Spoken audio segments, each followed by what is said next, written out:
En 2001, les grilles de la manufacture d'armes de Saint-Étienne se sont fermées pour la dernière fois. Les machines se sont tues, les ateliers se sont vidés, l'odeur de l'huile de coupe s'est dissipée. Après 237 ans de production, l'usine d'État qui avait littéralement armé la République française n'était plus qu'une friche silencieuse. 30 ans plus tôt, ce même nom représentait exactement l'inverse. Saint-Étienne n'était pas seulement une ville, c'était le cœur battant d'un empire. C'était l'arsenal national où des milliers d'ouvriers forgeaient les fusils MS-36 et le célèbre FAMAS. C'était la capitale civile où l'Empire Manufrance expédiait des fusils de chasse dans chaque village de France, tandis que des artisans d'exception exportaient leur savoir-faire dans le monde entier. Mais la véritable histoire de Saint-Étienne n'est pas celle d'un simple bâtiment qui ferme ses portes. C'est l'histoire d'une souveraineté industrielle totale qui s'effondre face à la réalité budgétaire. C'est l'histoire d'une culture ouvrière et armurière unique au monde, finalement dévorée par les restructurations d'État, la fin des grands marchés publics et une époque qui n'avait tout simplement plus besoin d'elle. Chaque semaine, nous racontons l'histoire des armes françaises, des manufactures et des arsenaux d'État qui ont façonné la nation et ce qui arrive quand l'époque change. Abonnez-vous si cette histoire vous parle. Mais l'histoire ne commence pas par la nostalgie. Elle commence par un lieu précis, à Saint-Étienne, en 1764. L'histoire de Saint-Étienne en tant que capitale incontestée de l'armement ne commence pas avec l'ère industrielle moderne, les grandes usines de briques ou les guerres mondiales. Elle commence par une absence fondamentale au sein du système militaire et géopolitique français. Au milieu du XVIIIe siècle, le Royaume de France faisait face à un problème structurel majeur. La monarchie achetait des armes à une multitude d'artisans dispersés à travers le territoire ou s'appuyait sur la manufacture de Charleville, située dans le nord. Mais Charleville était géographiquement vulnérable aux invasions terrestres et le volume global de production restait insuffisant face aux besoins d'un empire en expansion. L'armée française, engagée sur de multiples fronts européens et coloniaux, ne pouvait plus se contenter d'un approvisionnement fragmenté et hétérogène. Avant que Saint-Étienne ne devienne le cœur du système, l'État français manquait d'une concentration industrielle profonde, d'un bastion centralisé capable de transformer le fer, le charbon et le bois en une puissance militaire standardisée. Il fallait un lieu protégé, éloigné des frontières sensibles, doté de ressources naturelles et d'une main-d'œuvre déjà habituée au travail du métal. En 1764, sous l'impulsion de la couronne, la manufacture royale d'armes de Saint-Étienne est officiellement reconnue par lettre patente du roi Louis XV. Ce choix n'était pas le fruit du hasard. La géographie dictait la stratégie industrielle. La rivière Furan qui traverse la ville fournissait l'énergie hydraulique indispensable pour faire tourner les meules à aiguiser et les martinets des forges. Le charbon affleurait littéralement du sol stéphanois, offrant un combustible bon marché et abondant. Le fer était extrait à proximité. Et surtout, la région abritait depuis le Moyen-Âge une culture séculaire de la petite métallurgie. Mais la création de cette manufacture royale n'était pas la construction d'une usine centralisée au sens contemporain du terme. L'État a structuré un écosystème de production unique au monde que les archives nomment la fabrication stéphanoise. L'État français n'a pas immédiatement enfermé les ouvriers entre quatre murs. Il a transformé la ville entière et ses vallées environnantes en une chaîne de montage à ciel ouvert. Le travail était divisé avec une précision chirurgicale. Les canons étaient forgés au bord de l'eau. Un canon, le tube par lequel le projectile se déplace avant de sortir de l'arme. Les platines, les crosses et les mécanismes internes étaient façonnés par des artisans ultra spécialisés, travaillant à domicile, dans de petits ateliers accrochés aux collines. Il y avait les canonniers, les monteurs, les polisseurs, les graveurs. Chaque pièce convergeait ensuite vers un bâtiment central, l'arsenal contrôlé par l'État, où les composants étaient inspectés, ajustés, assemblés et finalement marqués du sceau de la souveraineté française. Ce réseau dispersé résolvait le problème initial de la couronne. Il permettait d'atteindre un volume de production militaire de masse, tout en s'appuyant sur l'expertise d'un artisanat de haute précision. Cependant, dans le domaine de l'armement, la confiance institutionnelle ne se décrète pas par une simple commande. Elle se prouve par le test. Pour que l'armée accepte d'équiper ses régiments et pour que le marché civil naissant accepte d'acheter ses pièces, l'État devait garantir leur intégrité physique. C'est ainsi que la ville a consolidé une autre institution vitale, le banc d'épreuves. Le banc d'épreuves était une institution officielle chargée de tester la résistance structurelle des canons par des tirs de surpression bien au-delà des charges normales, avant toute mise sur le marché. Chaque arme à feu, un objet qui utilise l'énergie d'une cartouche pour projeter un projectile par un canon, devait obligatoirement passer par cette validation. Le poinçon de Saint-Étienne, frappé violemment sur le métal après un test réussi, n'était pas une simple décoration. C'était un contrat juridique et technique. C'était la preuve que l'État se portait garant de la sécurité de l'outil. Ce marquage allait devenir, au fil des décennies, le standard absolu de la qualité armurière française. Au fur et à mesure que le 19e siècle avançait, cet écosystème organique s'est divisé en deux poumons industriels distincts, respirant au même rythme mais servant des doctrines différentes. D'un côté, le poumon militaire. La manufacture royale est devenue nationale, puis impériale, s'adaptant à chaque soubresaut politique de la France. Elle s'est progressivement muée en une entité d'État rigide, répondant exclusivement au programme d'armement du ministère de la Guerre. Un programme d'armement, un processus institutionnel visant à définir, tester, produire ou acheter une arme. Son rôle absolu était d'assurer la dotation de l'infanterie de ligne. La dotation, l'attribution officielle d'une arme à une unité, une administration ou une force armée. D'un autre côté, le poumon civil s'est étendu de manière exponentielle. Autour de l'arsenal d'État, des centaines d'ateliers privés et de dynasties d'armuriers ont prospéré. La Révolution française de 1789 avait aboli les privilèges et démocratisé le droit de chasse. Des millions de citoyens français, des paysans travaillant la terre aux bourgeois des villes, demandaient désormais des armes fiables. Des familles entières d'artisans stéphanois ont commencé à concevoir des fusils de chasse pour un marché intérieur florissant, jetant les bases d'une culture rurale qui allait définir la France pendant 2 siècles. Saint-Étienne était ainsi devenue la seule ville du pays capable de nourrir simultanément la doctrine de guerre de la nation et sa culture de loisirs civils. Les archives militaires de l'époque témoignent d'une activité frénétique. Les commissions d'artillerie descendaient régulièrement de Paris pour valider les prototypes dans les champs de tir stéphanois, tandis que les grossistes négociaient les fusils de chasse dans les rues adjacentes. La véritable rupture institutionnelle survient en 1864. Exactement un siècle après la fondation royale, face à la complexité croissante des armes à chargement par la culasse, la partie qui ferme l'arrière de la chambre au moment du tir, l'État décide qu'il ne peut plus s'en remettre entièrement au travail dispersé à domicile pour ses commandes militaires. L'armée exigeait l'interchangeabilité absolue des pièces. Le ministère de la Guerre inaugure alors les nouveaux bâtiments massifs et centralisés de la manufacture d'armes de Saint-Étienne, que l'histoire et le monde retiendront sous l'acronyme MAS. Une forteresse industrielle de briques rouges, de cheminées crachant une fumée noire et d'acier, construite pour imposer une discipline d'usine totale. La ville n'était plus seulement un rassemblement d'artisans talentueux. Elle était devenue une machine géopolitique intégrée. Mais cette puissance apparente contenait déjà les germes de sa propre vulnérabilité. En devenant une mono-industrie géante, Saint-Étienne s'est enchaînée à 2 variables qu'elle ne pouvait pas contrôler: les décisions budgétaires votées par les parlementaires à Paris et les fluctuations du marché civil. L'infrastructure était en place. Les ouvriers maîtrisaient l'acier. Le banc d'épreuves imposait sa loi.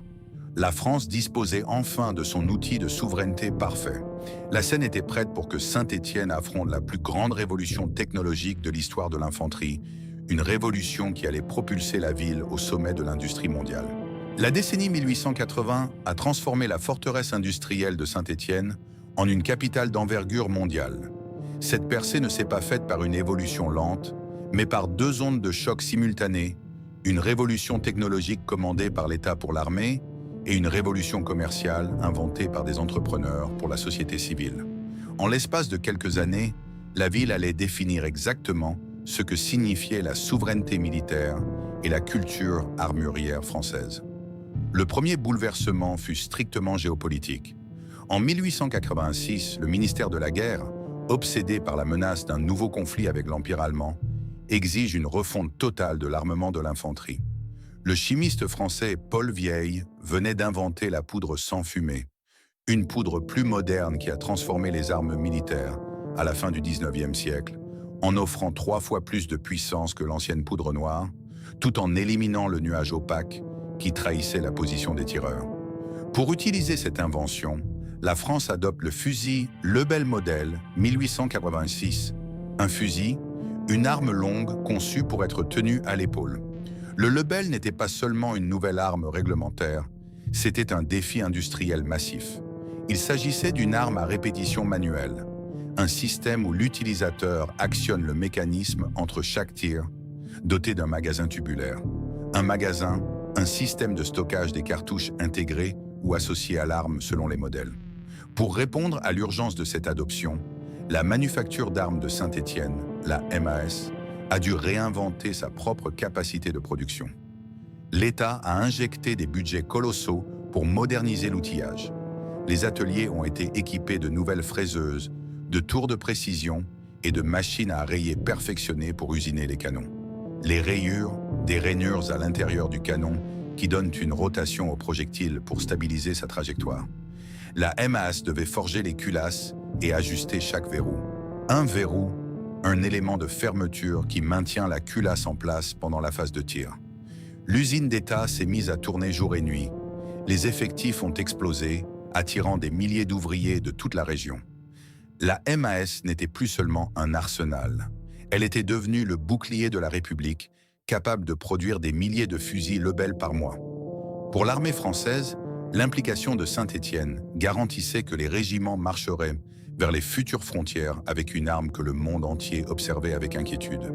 Mais pendant que les machines de la MAS rugissaient pour satisfaire les commandes du ministère de la Guerre, un autre empire, civil celui-là, s'élevait à quelques rues de distance.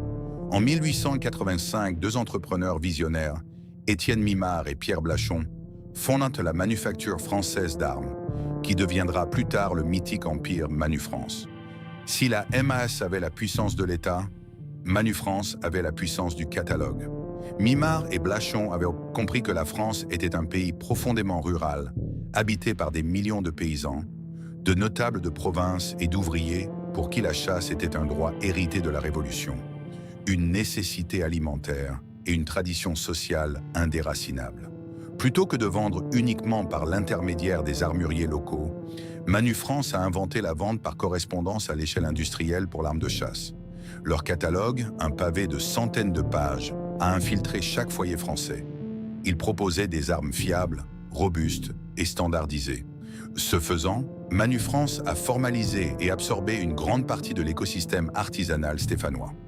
La fabrication stéphanoise ne travaillait plus seulement pour le marché libre ou pour les commandes militaires dispersées, elle travaillait pour alimenter les expéditions quotidiennes de cette nouvelle pieuvre commerciale. Des milliers d'ouvriers à domicile, les monteurs, les limeurs, les polisseurs, les graveurs, descendaient de leurs ateliers des collines stéphanoises pour livrer leurs pièces finies aux gigantesques entrepôts de Manufrance. L'entreprise concevait ses propres modèles, exigeant des standards stricts pour les bascules, les canons et les bois de crosse. La crosse, la partie tenue contre l'épaule ou la main pour stabiliser l'arme.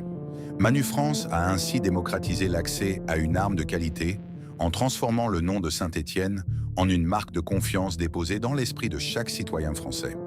En parallèle de ce colosse, des dynasties d'artisans indépendants et de petites manufactures privées ont continué à prospérer, trouvant leur propre percée en se spécialisant dans l'innovation mécanique ou le luxe absolu.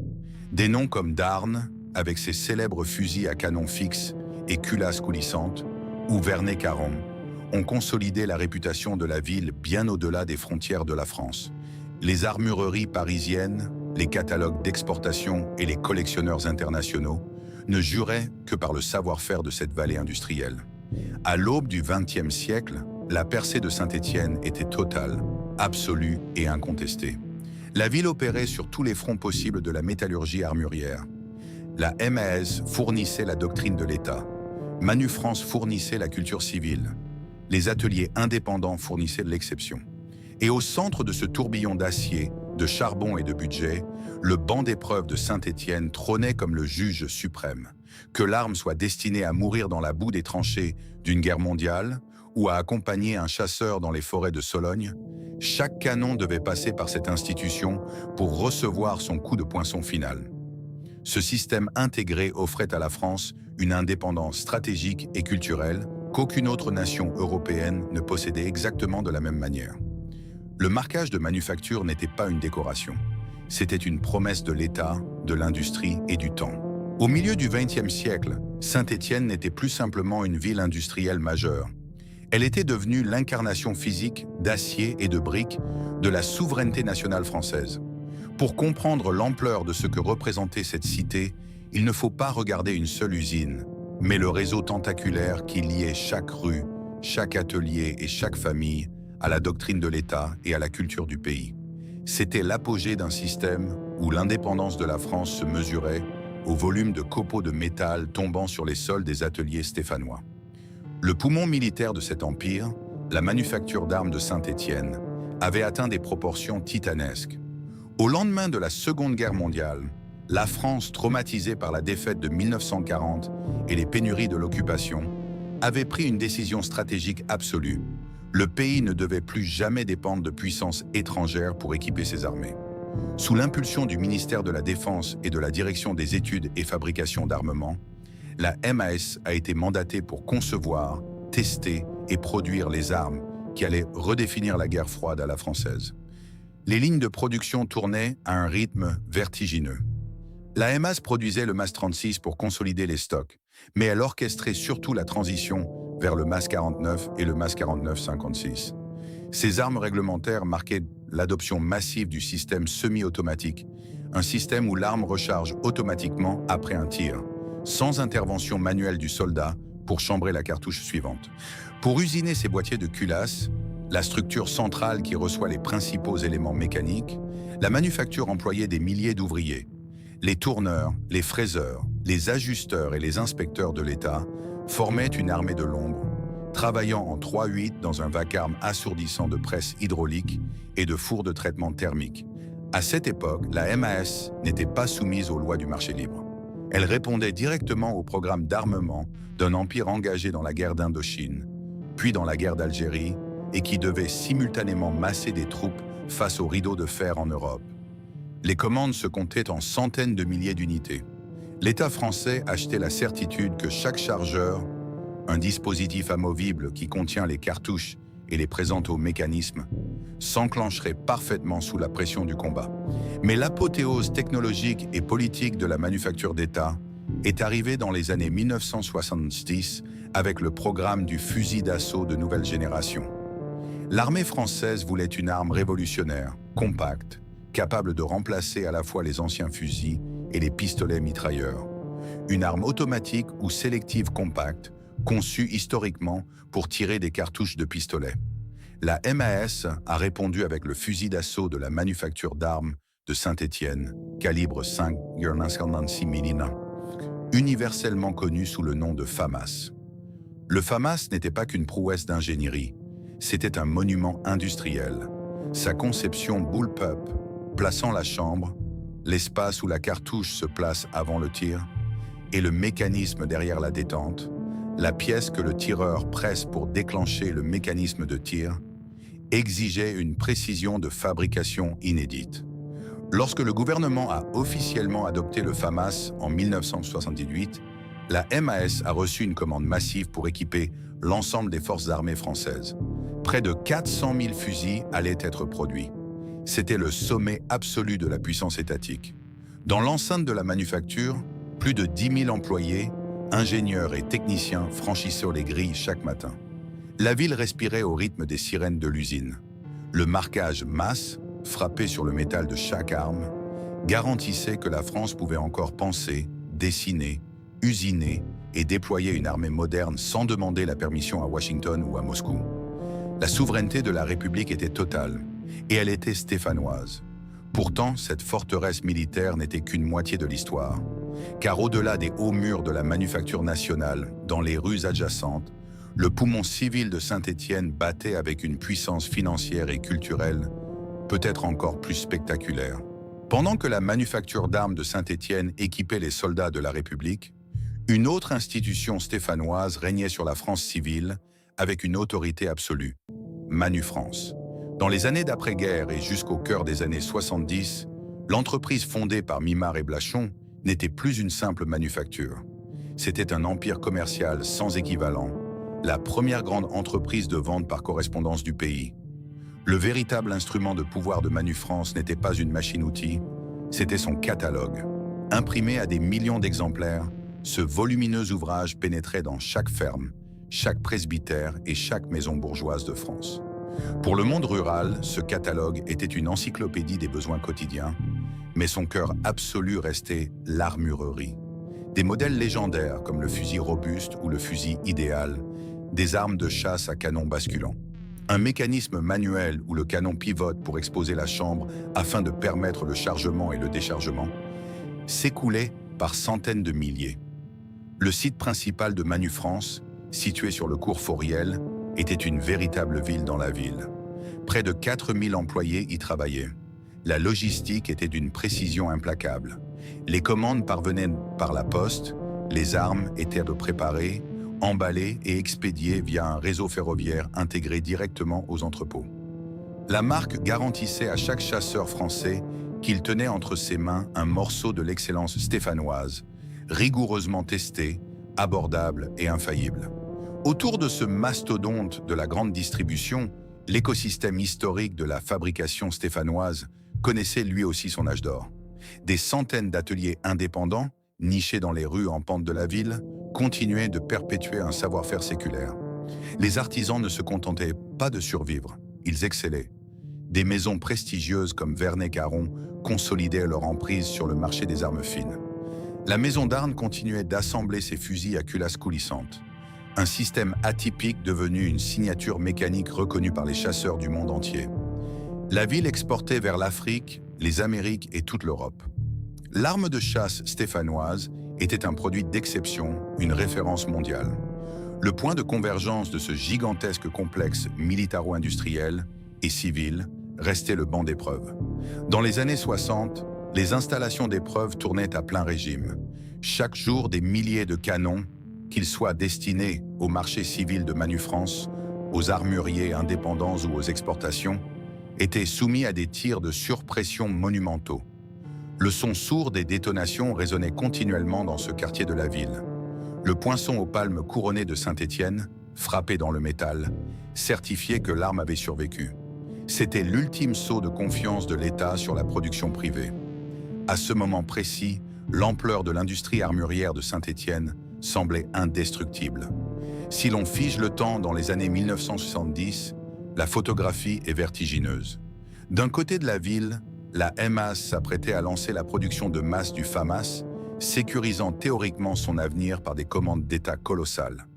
De l'autre, Manu France éditait son catalogue à plus de 2 millions d'exemplaires annuels, dominant sans partage le marché de la chasse.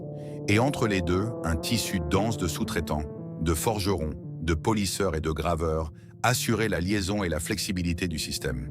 La ville entière respirait le métal. Des dizaines de milliers de familles stéphanoises dépendaient directement de cette économie. Le savoir-faire se transmettait de génération en génération.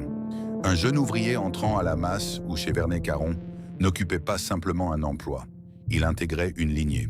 Il participait à une chaîne de création qui reliait la politique de défense de la nation à la gestion des forêts françaises et qui rayonnait bien au-delà des frontières.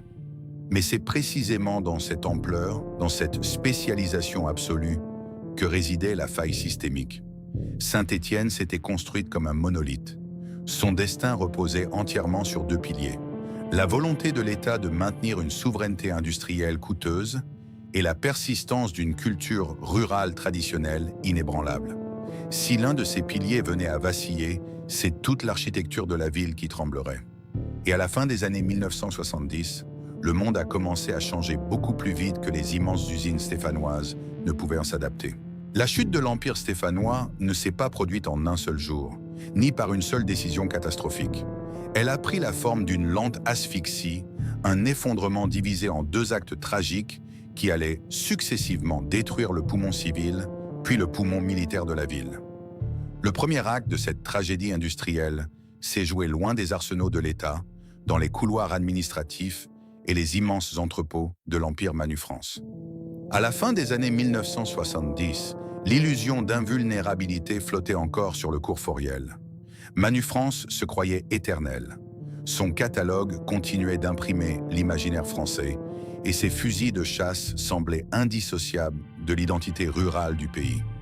Mais sous cette surface imposante, les fondations de la fabrication stéphanoise étaient déjà rongées par la force 4, la concurrence étrangère, la standardisation et le déplacement industriel. L'écosystème civil stéphanois reposait sur un modèle social et industriel hérité du XIXe siècle. La production, bien que centralisée pour l'assemblage final, dépendait encore largement de la virtuosité manuelle des artisans locaux pour les ajustements, le polissage et le quadrillage des crosses.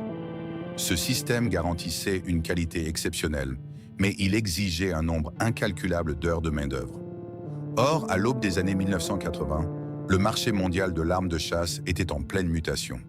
Des fabricants étrangers, particulièrement en Italie et en Espagne, avaient massivement investi dans des machines-outils à commande numérique. Ils pouvaient usiner des bascules, la pièce centrale d'un fusil à canon basculant qui relie les canons à la crosse et abrite le mécanisme de percussion, avec une précision mécanique qui ne nécessitait presque plus d'ajustement manuel. Face à cette industrialisation automatisée, le modèle stéphanois est devenu économiquement insoutenable. Un fusil italien standardisé, usiné à la chaîne, coûtait beaucoup moins cher à produire qu'un fusil stéphanois, nécessitant l'intervention de 4 artisans différents. Mais la concurrence étrangère n'était pas le seul poison. Manufrance, devenue une structure administrative lourde, boursouflée et sclérosée, a complètement manqué le virage de la grande distribution moderne. Le modèle de la vente par correspondance, qui avait fait sa fortune, était désormais concurrencé par l'essor fulgurant des supermarchés et des chaînes spécialisées. Les dirigeants n'ont pas su adapter leur logistique, ni moderniser une gamme d'armes qui commençait à paraître vieillissante face aux nouveautés internationales. En parallèle, c'est la société française tout entière qui se transformait. L'exode rural s'accélérait.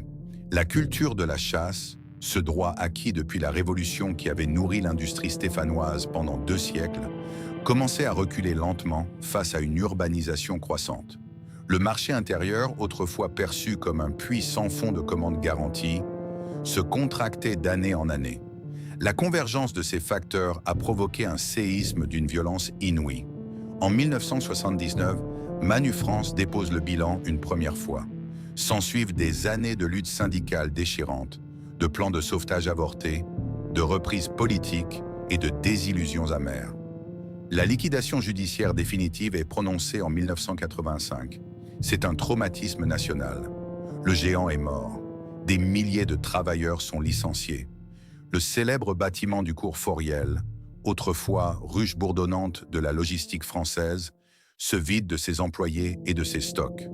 Et lorsque la pieuvre Manufrance s'est effondrée, elle a entraîné avec elle le réseau invisible qui soutenait la ville. La fabrication stéphanoise n'était pas conçue pour survivre sans son principal donneur d'ordre.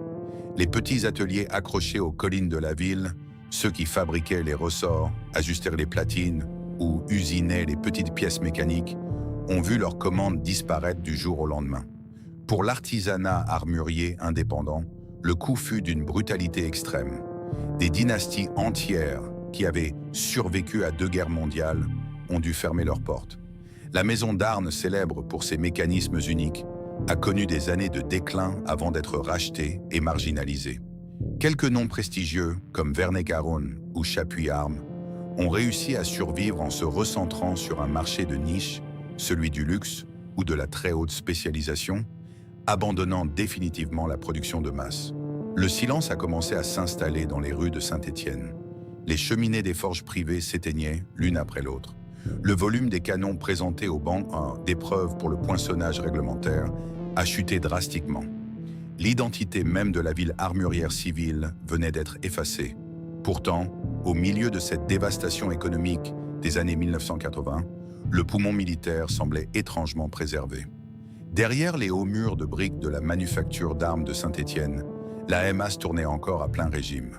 Protégée par les immenses commandes de l'État pour le programme FAMAS, la manufacture nationale apparaissait comme un sanctuaire intouchable.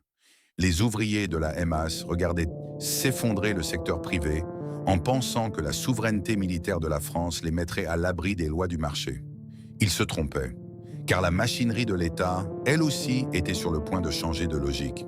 Pendant que le secteur privé stéphanois agonisait, les ouvriers de la manufacture d'armes de Saint-Étienne se pensaient à l'abri. La chute de Manufrance n'était à leurs yeux que la conséquence tragique d'une gestion commerciale défaillante. Eux appartenaient à la MAS. Eux travaillaient directement pour l'État français. Ils fabriquaient le FAMAS, le fer de lance de l'infanterie, l'arme réglementaire par excellence. La souveraineté nationale semblait constituer un bouclier impénétrable. Mais ce bouclier était déjà en train de se fissurer sous la pression d'une réalité géopolitique et budgétaire implacable. Le premier coup de semonce institutionnel intervient en 1990. L'État décide de réformer profondément son outil industriel de défense. Les arsenaux historiques, autrefois sous le contrôle absolu de la direction des armements terrestres, sont regroupés au sein d'une nouvelle structure à capitaux d'État, GAEAT Industrie. L'objectif politique est clair, rendre la production d'armement française plus compétitive sur le marché mondial.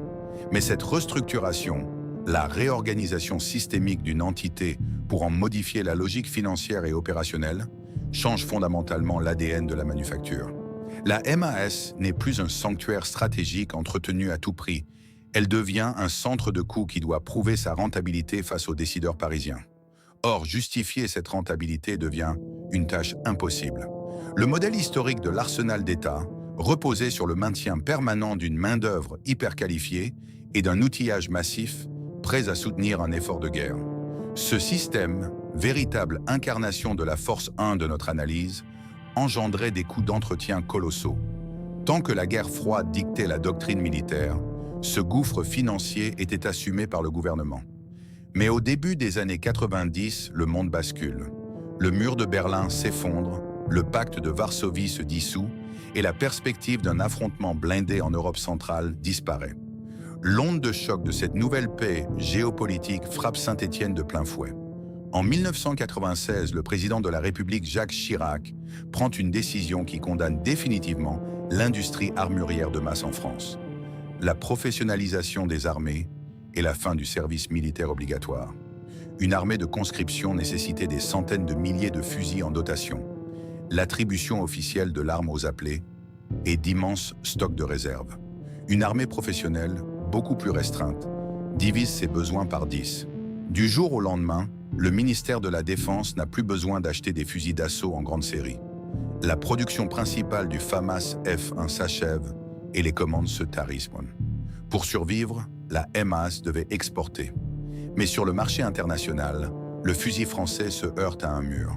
Son architecture bullpup, une configuration où le mécanisme et le chargeur sont placés derrière la détente pour raccourcir l'arme, rebute de nombreux acheteurs habitués aux fusils classiques.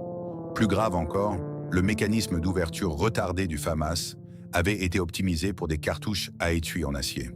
Lorsqu'il tirait les munitions standardisées de l'OTAN, avec des étuis en laiton, la puissance de l'extraction avait tendance à déchirer le métal. La Force 4, celle de la standardisation mondiale, se retourne contre l'ingénierie française. Les armées étrangères refusent d'adopter une arme exigeant une munition spécifique. Le marché à l'export est un échec cinglant. Privé de commandes nationales massives et incapable de s'imposer à l'étranger, la manufacture stéphanoise devient un fardeau pour GAEAT Industries. Les déficits s'accumulent. La logique comptable remplace l'impératif de souveraineté. Au sommet de l'État, une nouvelle doctrine s'impose. Il est désormais infiniment moins cher d'acheter des armes légères sur étagère à des pays étrangers, sur des lignes de production déjà amorties, plutôt que de payer l'entretien de l'immense complexe stéphanois pour produire des petites séries. À la fin des années 90, GAEAT annonce l'inévitable. L'arrêt progressif de la production d'armes légères à Saint-Étienne et la suppression de milliers de postes.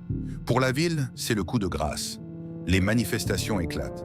Les ouvriers en bleu de travail descendent dans la rue, dressent des barricades et brûlent des pneus devant les grilles de l'usine. Ils crient à la trahison de l'État. Des familles entières, qui se transmettaient l'art de l'usinage des canons de père en fils depuis la Révolution française, réalisent qu'elles sont la dernière génération. Le pacte séculaire entre la République et ses armuriers est rompu. Malgré les luttes syndicales déchirantes, la décision politique est irrévocable. Le démantèlement de l'usine commence dans une atmosphère de deuil industriel. Les machines-outils de précision sont débranchées, vendues aux enchères ou expédiées vers la ferraille. Les bancs d'essai sont démontés. Les immenses halls de briques où le martèlement des forges rythmait autrefois le pouls de toute une vallée résonnent désormais d'un écho fantomatique. La fin des années 90 approche. Le silence gagne les ateliers. En 2000, la production s'arrête. Les derniers fusils sont assemblés. Les ouvriers rangent leurs outils. Le démontage des lignes commence. En 2001, la fermeture est officielle. Les immenses grilles se verrouillent. La manufacture nationale est morte. Saint-Étienne n'est plus armurière. L'État a abandonné sa forge. Le poumon militaire s'est arrêté. L'Empire est définitivement tombé. Que reste-t-il lorsqu'une ville perd simultanément son arsenal d'État et son plus grand empire commercial privé? Lorsque les machines-outils sont débranchées et que le martèlement des pilons de forge cesse de faire trembler la terre de la vallée du Furan, l'histoire industrielle ne s'arrête pas brusquement. Elle se fige et se métamorphose en mémoire. Pour Manufrance, la mort physique de l'entreprise a été suivie par une succession de résurrections fantomatiques. La marque, autrefois synonyme absolu de la qualité et de l'ingéniosité rurale française, a été vendue, rachetée et revendue par divers investisseurs. Le nom légendaire s'est retrouvé placardé sur des équipements de loisirs et des articles d'importation qui n'avaient plus aucune connexion avec les ateliers du cours Fauriel. Le logo a survécu, mais l'âme de la fabrication stéphanoise avait été définitivement vidée de sa substance. Pour la manufacture d'armes de Saint-Étienne, la rupture fut plus nette, plus institutionnelle. Après l'intégration au sein de Giat Industries, puis l'évolution vers le groupe Nexter, la capacité de la France à concevoir et à fabriquer en grande série des fusils d'assaut a été purement et simplement effacée de la stratégie de défense nationale. La doctrine de la souveraineté industrielle totale, ce dogme absolu qui avait justifié l'existence même de la MAS depuis la Révolution, a cédé la place à la logique de l'interopérabilité européenne et de la standardisation de l'OTAN. En 2017, l'armée française a officiellement adopté le HK-416 d'origine allemande pour remplacer le vénérable FAMAS. Pour la première fois depuis des siècles, le soldat français partait en opération avec une arme longue qui n'avait pas été dessinée ni forgée sur le territoire national. Si l'on se promène aujourd'hui dans les rues de Saint-Étienne, la géographie de cette gloire passée est encore visible, bien qu'elle ait été méticuleusement neutralisée. Le monumental palais de Manufrance, avec ses façades majestueuses, n'a pas été détruit. Ces immenses halls, où des centaines d'employés traitaient les commandes et où les armuriers ajustèrent les bascules des fusils robustes, abritent désormais une école de commerce, un centre de congrès et des bureaux tertiaires. Le murmure des réunions d'affaires a remplacé le fracas des presses mécaniques. Plus loin, dans le quartier de Carnot et de la Plaine Achille, le site tentaculaire de la manufacture d'État a subi une mutation similaire. La ville a cherché à tourner la page, substituant l'économie de la connaissance à l'industrie lourde. Une grande partie des anciens halls de production a été rasée pour laisser place à des infrastructures modernes. L'imposant bâtiment de l'horloge, symbole austère de la discipline de l'arsenal militaire, a été préservé et brillamment réhabilité. Il abrite aujourd'hui la cité du design. Le dessin industriel a remplacé l'usinage des boîtiers de culasse. La ville a pansé ses blessures économiques en changeant radicalement d'identité. Pourtant, l'héritage de ces deux colosses ne s'est pas totalement évaporé. Il s'est déplacé des lignes de montage vers les sanctuaires de la préservation historique. Au cœur de la ville, le musée d'art et d'industrie veille sur la chronologie intacte de cette grandeur foudroyée. Les conservateurs documentent et protègent les prototypes de la MAS, les culasses expérimentales et les fusils de chasse aux gravures somptueuses nés dans les ateliers privés. La force 5 de notre analyse, celle de la mémoire industrielle, prend ici tout son sens. Ce qui a disparu des usines survit dans les vitrines. Dans la sphère privée, la culture des collectionneurs et des passionnés d'histoire maintient cet héritage bien vivant. À travers toute la France, et même au-delà des frontières, les armes stéphanoises suscitent un respect profond. Manipuler la culasse à ouverture retardée d'un FAMAS démilitarisé ou verrouiller la mécanique singulière d'un fusil de chasse d'Arnes, C'est toucher physiquement un fragment de l'apogée technologique français. Les vieux catalogues Manu France, avec leurs milliers d'illustrations dessinées à la main, s'arrachent dans les ventes aux enchères. Ils ne sont plus des outils de vente, mais des encyclopédies d'un monde disparu, les archives d'une époque où la France rurale achetait sa modernité par correspondance. Au milieu de ce panorama de désindustrialisation, il subsiste une anomalie fascinante. Une note de bas de page qui a survécu à l'effondrement général. Perché sur les hauteurs de la ville, le Banque nationale d'épreuves de Saint-Étienne est toujours en activité. Cette institution officielle, chargée de tester la résistance des canons en y tirant des cartouches surchargées, est l'ultime vestige administratif de l'empire armurier local. Ces techniciens continuent d'apposer le sceau de l'État sur les armes. L'ironie cruelle de l'histoire, c'est que la vaste majorité des fusils, carabines et pistolets qui passent aujourd'hui entre leurs mains pour valider la conformité aux normes européennes ne sont plus forgés dans la vallée. Ils sont importés de Turquie, d'Italie, d'Allemagne ou des États-Unis. Le juge est resté, mais les artisans qu'il devait contrôler ont presque tous disparu. L'effondrement de Saint-Étienne n'est pas seulement le récit local d'usines qui ferment, c'est le reflet de la mutation radicale de l'État français et du marché mondial. Pendant 200 ans, la République croyait que son indépendance exigeait la capacité de forger son propre acier et de concevoir ses propres mécanismes de tir. Manu France équipait le citoyen pour la chasse et le quotidien. La MAS armait la nation pour sa défense. Un réseau invisible de sous-traitants d'une virtuosité inégalée reliait les deux poumons de la ville. Ce système entier a été écrasé par la mondialisation, la chute du bloc de l'Est, la standardisation et l'incapacité à s'adapter aux nouvelles règles de la distribution de masse. L'ère des grandes manufactures intégrées est révolue.